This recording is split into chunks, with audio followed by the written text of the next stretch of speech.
할렐루야. 오늘 읽은 본문이 속해 있는 빌립보서는 바울이 로마 감옥에서 띄운 편지입니다. 그래서 우리는 이 빌립보서를 옥중서신이라고 합니다. 바울은 수감 생활을 하면서 빌립보 교인들에게 자신과 같이 주 안에서 기뻐하고 또 기뻐하라고 권면합니다. 빌립보서 곳곳에는 기쁨이라는 말이 가득합니다.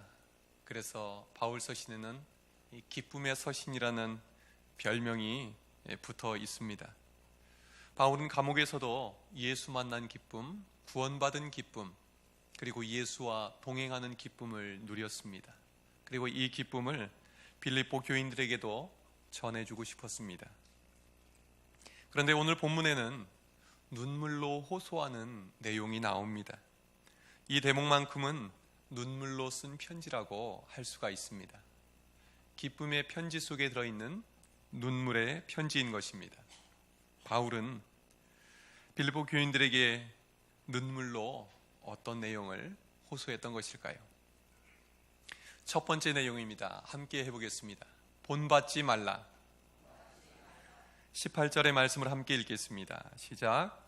내가 여러 번 너희에게 말하였거니와 이제도 눈물을 흘리며 말하노니 여러 사람들이 그리스도의 십자가의 원수로 행하느니라. 아멘. 빌립보 교회는 바울이 2차 전도 여행 때 세운 교회입니다. 여러분은 빌립보 교회 하면 누가 떠오르십니까? 자주옷 장사, 요즘 말로 하면 의류 사업가였던 루디아와 그의 가족들이 바울 일행을 만나서 예수를 믿고 구원받았습니다. 그리고 점치는 귀신 들린 여종을 고쳐주었다가 바울과 실라는 심하게 맞고 감옥에 갇히게 되었습니다. 그러나 그들은 절망하지 않았습니다. 감옥에서 찬송하고 기도했습니다. 그때에 손발을 옥죄고 있던 착고가 풀어졌습니다. 감옥의 문이 열렸습니다. 이 일로 인해서 간수와 그의 가족들은 예수 그리스도의 복음을 듣게 되었고 온 가족이 구원받게 되었습니다. 이렇게 해서 시작된 빌립보 교회는 이방인들로 구성된 교회였습니다. 그리고 이후에 잘 성장해 갔습니다. 이런 사연이 있어서인지 바울은 빌립보 교회에 대해서 특별한 애정과 관심을 가지고 있었습니다. 그런데 빌립보 교회에 문제가 생겼습니다. 예수 그리스도의 십자가의 복음을 믿고 구원받은 이 빌립보 교인들 중에 십자가의 복음과 상관없이 살아가는 이들이 있었기 때문입니다. 오늘 본문에서 이들을 그리스도의 십자가의 원수라고 표현합니다. 이들은 자신들이 추구하는 삶을 살기 위해서 예수님이 따라오라고 하신 십자가의 길을 저버렸던 사람들입니다. 빌립보 교회 안에 있던 그리스도의 십자가의 원수는 두 부류가 있었습니다. 한 부류는 당시 로마 시민들이 깊이 빠져있던 쾌락과 안일에 빠져 사는 교인들이었습니다. 이들은 예수님을 믿고 구원받고도 마치 이 땅에서의 삶이 전부인 것처럼 살아갔습니다. 이미 구원받았으니까 이 땅에서 즐겁게 살다가 천국 가면 된다고 생각했습니다. 그래서 세상의 물질을 추구하고 세상의 성공을 위해서 살았습니다. 맛있는 음식을 찾아다니고 성적인 쾌락을 추구하고 육체적인 만족을 즐기면서 살아갔던 것입니다. 예수님을 믿으면서도 예수 중심이 아니라 자기 중심적인 삶을 살았던 것입니다. 이러한 삶은 본능에 충실한 삶입니다. 우리는 이 땅에서 이렇게 사는 것이 더 익숙하고 편합니다. 그런데 문제가 무엇입니까? 19절 말씀에서 그들의 마침은 멸망이라 말씀합니다. 또 다른 한 부류는 율법주의자들이었습니다. 그들은 예수 그리스도의 십자가 복음만으로는 부족하다고 생각했습니다. 율법의 계율을 엄격하게 지켜야 구원받는다고 믿었습니다. 우리들 중에도 이와 비슷한 생각을 가지고 있는 분들은 안 계십니까? 우리가 구원받고 천국 가는데 예수 믿는 것만으로 충분합니까? 아니면 우리는 선한 일을 행해야 구원받고 천국 간다고 생각하십니까? 만약에 두 번째가 맞다고 생각하신다면 이것은 기독교 신앙이 아닙니다. 우리가 구원받고 천국에 가기 위해서 치러야 할 모든 대가는 예수님께서 십자가 위에서 이미 다 치르셨습니다. 그런데 율법주의자들은 예수 그리스도의 십자가의 공로만으로는 충분하지 않다고 믿었던 것입니다. 자신들이 율법을 지키고 선한 행위를 해야만 온전한 구원을 받을 수 있다고 믿었던 것입니다. 그들은 예수 그리스도의 십자가의 죽음을 헛되게 만드는 자들이었습니다. 잘못된 믿음으로 인해서 그들은 십자가의 원수가 된 것입니다. 그렇다고 해서 우리가 예수 믿으면서 막 살아도 된다는 말은 아닙니다.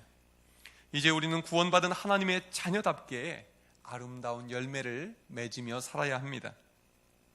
구원받기 위해서가 아니라 구원받았기 때문에 합당한 열매를 맺으며 살아가야 하는 것입니다. 그리스도의 십자가의 원수들은 십자가의 도를 따르지 않았습니다. 한 부류는 육체의 욕망을 따라 살았습니다.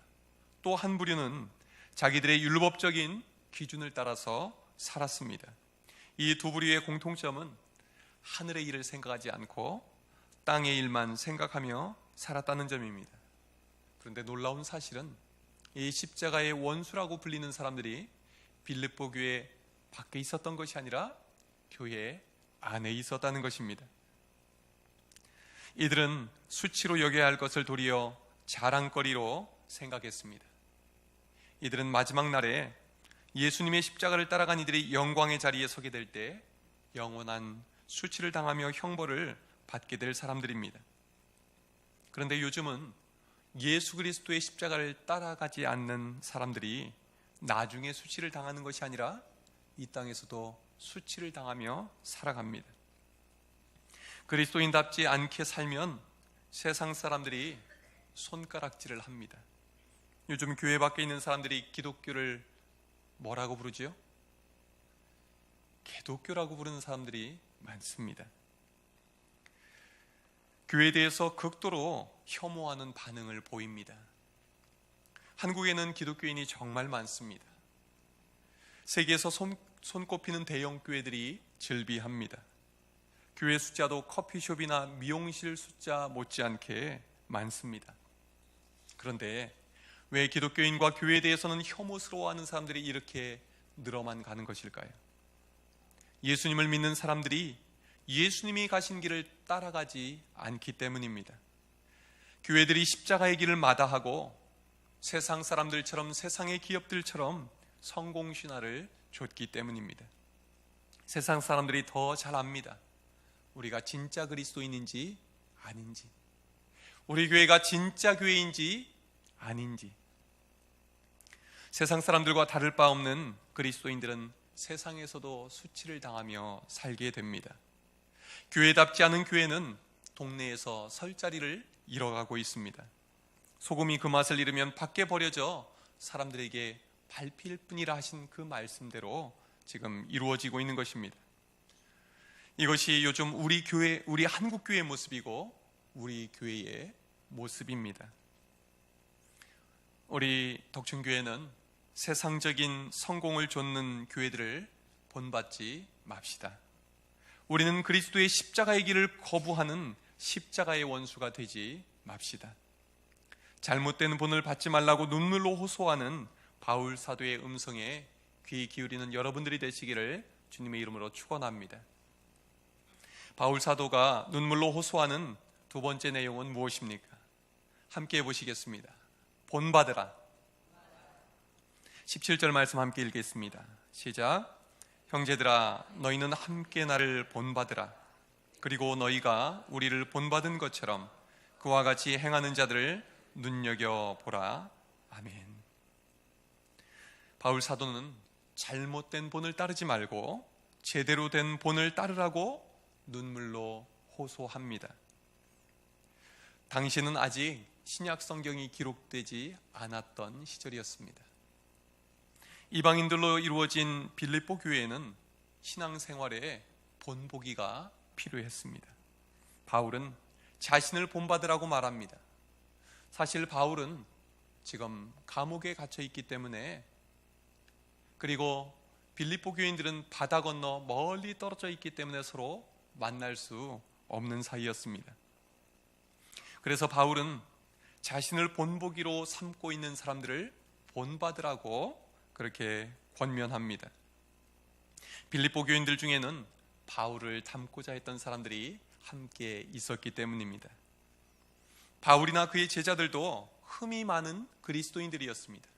그런데 어떻게 이렇게 자신 있게 자기를 본받으라고 말할 수 있었을까요? 그것은 자신의 모든 것을 본받으라는 것이 아니라 예수님을 본받고자 하는 바울의 중심을 본받으라는 것입니다. 사도 바울은 정말로 부활하신 예수님을 만난 뒤에 예수님이 걸어가신 십자가의 길을 뒤따라가기 위해서 힘씁니다. 이전에는 자신의 가문과 혈통을 자랑했습니다.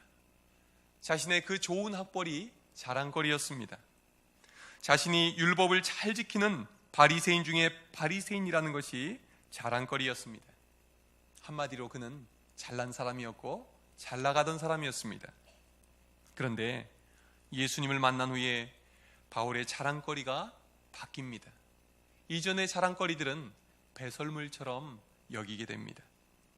그리고 자기 앞에 있는 예수 그리스도의 십자가만 바라보고 달려갑니다. 그는 십자가 복음을 전하기 위해 자기의 생명까지 아끼지 않습니다. 십자가의 주님을 닮는 것이 그의 소망이었습니다. 바울은 십자가의 원수를 본받지 말고 자기처럼 예수님을 닮아가라고 지금 권유하고 있는 것입니다. 주님을 잘 섬기는 젊은 남자가 한 명 있었습니다. 이 남자가 섬기는 주님은 우리가 믿는 주님이 아니라 술주자 주님이었습니다. 그는 알코올 중독자였습니다. 문제는 이 젊은 남자가 독신이 아니라 가장이었다는 것입니다. 결혼한 지 얼마 안 됐는데 몸이 안 좋아서 병원에 갔더니 앞으로 얼마 못 산다고 시한부 판정을 받았습니다. 하필 그때 그의 아내는 아들을 출산합니다. 아이를 낳고 나면 몸조리를 잘해야 하는데 산모가 누워있을 수 없었습니다. 아이에게 젖이라도 먹여야 할 텐데 남편은 죽어가고 있고 집에는 먹을 것도 돈 한 푼도 없었기 때문입니다. 그래서 산후조리도 못한 채 그 핏덩어리 같은 아이를 품에 안고 돈을 벌러 나갔습니다. 이 젊은 세대에게 특별히 할 수 있는 것이 없었습니다. 그래서 수금하는 일을 하게 되었습니다. 예전에는 신문이나 우유 또 물건을 먼저 넣어주고 나중에 수금을 하는 일이 있었죠. 어느 집에 수금을 하러 가서 초인종을 눌렀는데 중년의 한 여인이 문을 열어주었습니다. 그런데 몸조리를 해야 할 사람이 수금하러 온 것을 보고 집주인은 새댁을 자기 집 안으로 들어오라고 합니다. 새댁이 들어가서 이 수줍어서 어쩔 줄 몰라 하고 있는데 주인이 차 한 잔을 내주면서 이렇게 묻더랍니다. 새댁, 내가 보니까 무슨 사연이 있는 것 같은데? 이 말에 새댁은 눈물이 터지고 말았습니다.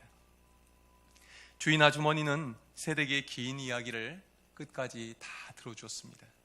그러더니 나랑 어디 좀 가자고 이 새댁을 손을 붙잡고 나왔습니다. 따라가 보니까 은행이었습니다. 그리고 은행에서 그 당시에 꽤 큰 돈을 찾아서 새댁의 손에 쥐어주면서 남편 살려보자고 그렇게 말을 하더라는 것이었습니다. 알고 보니까 그분은 어느 교회의 권사님이셨습니다. 이후에도 계속해서 사랑으로 돌봐주시던 권사님은 이 새댁을 교회로 인도했습니다. 이렇게 해서 이 가정에 복음이 처음으로 전해지게 됐습니다. 놀라운 일은 몇 년 뒤에 새댁의 남편도 예수님을 믿고 교회에 다니게 되었습니다. 더 놀라운 일은 이 남편이 기적적으로 병이 낫게 되었다는 것입니다. 폐의 3분의 1이 이미 없어진 상황이었는데 더 이상 진전이 되지 않고 거기서 멈춰버린 것입니다. 이 남편은 나중에 알코올 중독도 극복하고 더 놀라운 것은 목사님이 되었습니다. 세월이 흘러서 세대품에 안겨있던 갓난아기도 자라서 목사가 되었습니다. 이분이 요즘 상담 치유 전문으로 많은 활동하고 있는 김유비 목사라는 분입니다. 한 권사님의 사랑의 섬김으로 한 가정이 구원받고 살아나게 된 것입니다. 이 가정을 전도한 권사님은 연세대 의대의 명예교수님이신 김명호 박사님의 부인이었습니다. 김명호 박사님은 1989년에 교수 은퇴를 하신 후에 부부가 함께 네팔로 의료 선교를 가게 됩니다. 세상에서 가장 가난한 나라로 찾아가서 전 재산을 쏟아붓고 얼마든지 자기를 위해서 돈을 벌 수 있는 그 기술과 경험을 가지고 네팔의 의료 수준을 끌어올리는 일에 쏟아붓습니다. 그래서 네팔의 국립보건대학까지 설립을 하게 되었습니다. 나중에 이 부부는 한국에 다시 돌아오게 됩니다. 한국에 돌아와서 살아가지만 그 집은 정말 작고 초라한 집이었다고 합니다. 아무 아쉬울 것 없는 이분들이 왜 이렇게 살아가게 된 것일까요? 나중에 목회자가 된 이 김유비 목사님 부부가 찾아갔답니다. 찾아가서 물었습니다. 권사님, 어떻게 그러실 수 있었어요? 어떻게 보잘것없는 우리 집에 복음을 전해주실 생각을 하셨나요? 그때 권사님이 이렇게 대답을 하더랍니다. 그때는 이렇게까지 될 줄 몰랐지. 나는 예수님이 너무너무 좋아서 그렇게 했어. 여러분, 예수님을 너무너무 사랑하면 예수님을 닮게 되지요. 예수님을 닮고자 하는 그 사람 뒤에는 그들을 닮고자 하는 이들이 또한 생겨나게 됩니다. 이 자리에 계신 여러분들은 예수님을 너무너무 사랑해서 예수님을 닮게 되는 분들이 되시기를 주님의 이름으로 축원합니다. 또한 여러분들 뒤에는 여러분들을 닮고자 하는 이들이 주를 이어나갈 수 있기를 주님의 이름으로 축원합니다. 또한 우리에게 세 번째로 주시는 말씀은 무엇일까요? 함께 보시기 바랍니다. 주 안에 서라. 우리 4장 1절을 함께 읽겠습니다. 시작. 그러므로 나의 사랑하고 사모하는 형제들, 나의 기쁨이요 면류관인 사랑하는 자들아, 이와 같이 주 안에 서라. 아멘. 우리에게 사도 바울은 눈물로 호소합니다. 주 안에 서라. 사도 바울은 그 어려운 십자가의 길을 걸어가면서도 포기하지 않았습니다. 말로 하는 것은 쉽지만 말씀대로 살아가는 것은 결코 쉽지 않습니다. 사도 바울이 예수님을 믿고 난 뒤에 좋은 일만 있었던 것은 아닙니다. 아니, 도리어 어려운 일이 더 많았습니다. 그는 예수 믿기 전보다 예수 믿고 나서 경제적으로 더 궁핍함을 많이 겪었습니다. 그리고 그는 예수 믿기 전보다 더 위험한 일을 많이 겪었습니다. 또 욕먹을 일도 많았습니다. 그러나 그는 항상 기쁨이 충만했습니다. 그의 기쁨은 어디서 온 것일까요? 주 안에서 항상 기뻐하라. 그는 빌립보 교인들에게 권유했습니다. 그의 기쁨은 주님 안에서 오는 것이었습니다. 주님 안에 있을 때 왜 그는 그렇게 기뻐할 수 있었을까요? 그 답이 20절에 있습니다. 우리 20절 한 번 더 읽겠습니다. 시작. 그러나 우리의 시민권은 하늘에 있는지라. 거기로부터 구원하는 자 곧 주 예수 그리스도를 기다리노니. 이 부분을 공동 번역에서는 이렇게 번역합니다.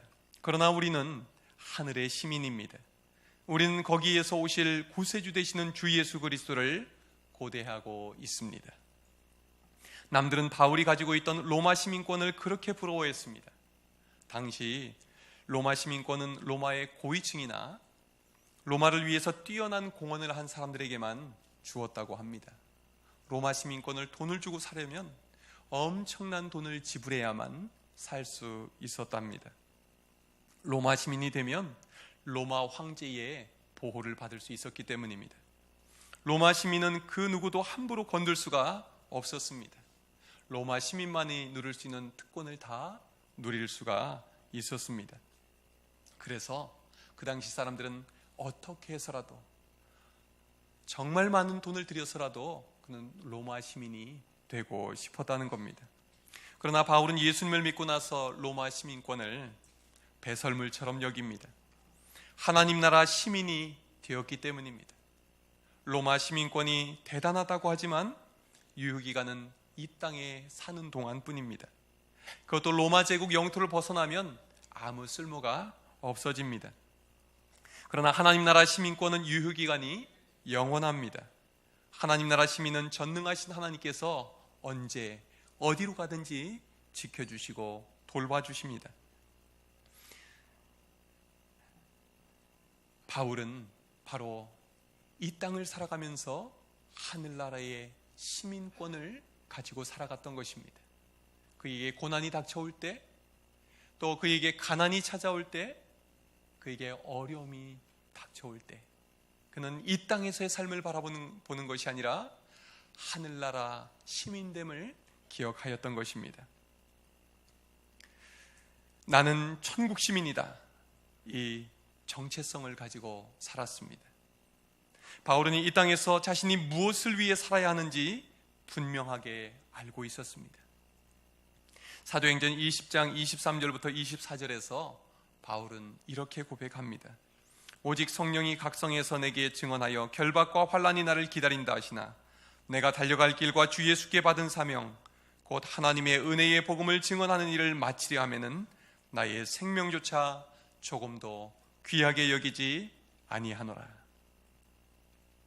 우리 그리스도인들의 위기는 언제 찾아옵니까? 내가 누구인지 모를 때입니다. 이 땅에서의 나의 사명이 무엇인지 혼란스러울 때입니다. 주님은 이 땅에서 한순간도 자신이 하나님의 아들이심을 잊은 적이 없으십니다. 또 주님은 한순간도 십자가의 사명의 길을 잊은 적이 없으셨습니다. 매일 새벽과 저녁으로 아버지 앞에 나와서 예수님 자신의 정체성과 사명을 확인하며 사셨기 때문입니다. 하나님을 잘 섬기는 한 어머니에게 몹시도 방탕한 아들이 있었습니다. 이 아들을 아주 힘겹게 일해서 공부시켜 주셨는데 이 어머니에게 아들은 말할 수 없는 고통을 주는 불효자였습니다. 어머니는 하루도 거르지 않고 새벽 기도에 나가서 아들을 위해서 기도했습니다. 그런데 그렇게 기도하는 어머니 앞에서 아들은 술을 퍼마시고 하나님이 어디냐고 대들곤 했습니다. 그러다가 병으로 눕게 된 어머니가 임종을 맞이하게 되었습니다. 그 전날까지도 밤새도록 술에 취해 있던 아들은 정신이 바짝 났습니다. 이제 어머니는 마지막 숨을 거두면서 아들의 손을 꼭 쥐고 겨우 들릴락 말락한 힘없는 목소리로 한마디를 남겼습니다. 하나님은 너를 사랑하신단다. 이 말을 남기고 어머니는 숨을 거두셨습니다. 아들은 어머니의 죽음 앞에서 오열합니다. 견딜 수 없는 마음에 그 아들은 죽겠다고 생각했습니다. 그러나 이 아들은 도무지 어머니의 마지막 유언을 잊을 수가 없었습니다. 하나님은 너를 사랑하신단다. 이 아들은 그때부터 성경을 읽기 시작했습니다. 어머님이 늘 곁에 두고 읽으시던 낡은 성경이었습니다. 식음을 전폐하고 며칠 동안 성경을 안고 씨름하고 있었습니다. 그러다가 구약을 넘어서 신약을 마태, 마가, 누가, 요한복음 3장 16절까지 가서 읽게 됐습니다. 어머님이 붉은 줄로 몇 번씩이나 그어놓은 그 한 구절이 살아서 이 아들의 마음을 움직였습니다. 그 말씀을 따라서 이 아들은 예수님을 믿고 영생을 얻게 되었습니다. 그는 계속해서 회개의 눈물을 흘리면서 기도하고 말씀 읽고 기도하고, 그러다가 어머니의 유언을 온 세상 사람들에게 전하기로 마음먹었습니다. 하나님은 너를 사랑하신단다. 그 길만이 어머니에 대한 최대의 효도임을 깨달았습니다. 어머님께 효도할 수 있는 마지막 남은 길이라 생각했습니다. 그 뒤에 그는 신학과정을 마치고 목사가 되었습니다. 그리고 기회가 있을 때마다 가는 곳마다 찾아가서 하나님은 당신을 사랑하십니다, 그 복음을 전하게 되었습니다. 주님의 사랑 안에 굳게 서서 그 사랑을 전하는 일에 평생을 바치게 된 것입니다. 그리스도인들이 모두 목회자가 될 필요는 없습니다. 그러나 우리는 하나님의 자녀로서 평생 십자가의 사랑을 증거할 사명자들임을 기억하시기 바랍니다. 여러분, 우리는 지금 사순절을 지나고 있습니다. 사순절은 주님을 묵상하고 주님의 고난에 동참하는 기간입니다. 이 사순절 첫째 주일에 사도 바울은 눈물의 편지를 통해서 우리에게 말씀합니다. 십자가의 원수를 본받지 말라. 십자가의 주님을 본받으라. 그리고 주 안에 굳게 서라. 기도하겠습니다.